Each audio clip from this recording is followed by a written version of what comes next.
السلام علیکم پیارے دوستو، خصوصی ہدایات حضرت امام رضا علیہ السلام اور ماہ فروری 2024 کے متعلق۔ تو لہٰذا ماہ فروری میں جو ہے کھانے پینے کی احتیاط وہ جو ہے بتائی گئی ہے۔ تو لہٰذا جہاں پر جو ہے آپ غور سے جو ہے دیکھ سکتے ہیں کہ ماہ فروری میں جو ہے ٹھنڈی اشیاء کا استعمال پرہیز کرنا چاہیے اور پودینہ اور ادرک اور لہسن کا جو ہے استعمال کرنا چاہیے۔ تو لہٰذا یہ ہدایات حضرت امام رضا علیہ السلام کے متعلق ہیں۔ تو لہٰذا اس مہینے میں جو ہے مشکلات اور جو ہے نوست ستاروں کی ختم کرنے کے لیے عمل برائے حل مشکلات۔ تو لہٰذا مکارم اعلیٰ خلاق میں جو ہے کہ حضرت رسول اکرم صلی اللہ علیہ وسلم نے حضرت علی سے فرمایا جو کوئی مشکل اور جو ہے پریشانی کے وقت اس دعا کو جو ہے 10 مرتبہ پڑھے گا تو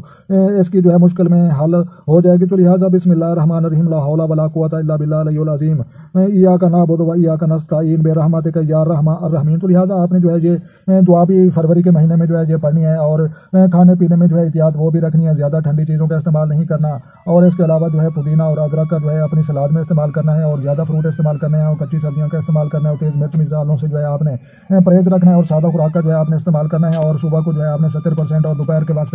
آپ نے جو ہے 40% اور شام کے وقت آپ نے جو ہے 10% جو ہے خوراک کا استعمال کرنا ہے اور صبح کو 70% جو ہے آپ فروٹ استعمال کریں اور دوپہر کو جو ہے 40% آپ نے جو ہے آٹے سے بنی ہوئی جتنی بھی اجناس ہوتے ہیں روٹی چاول دالیں وہ استعمال کریں اور 10% جو ہے شام کو آپ نے جو ہے دودھ دہی اور مکھن کا جو ہے استعمال کرنا ہے۔ تو انشاءاللہ اللہ تبارک و تعالیٰ تمام دوستوں کو جو ہے صحت عطا فرمائے گا اور کامیابیاں عطا فرمائے گا۔ تو لہٰذا ویڈیو اچھی لگے تو آپ نے لائک کرنی ہے اور اپنا اور اپنے دوستوں کا بھی خیال رکھیں اور ان لوگوں کا بھی ضرور خیال رکھیں جن کا کوئی خیال رکھنے والا نہیں ہے۔ تو لہٰذا ملتے ہیں شاندار کسی نیکسٹ ویڈیو میں، تب تک دیکھنے اور سننے والوں کو ہماری طرف سے السلام علیکم ورحمۃ اللہ وبرکاتہ۔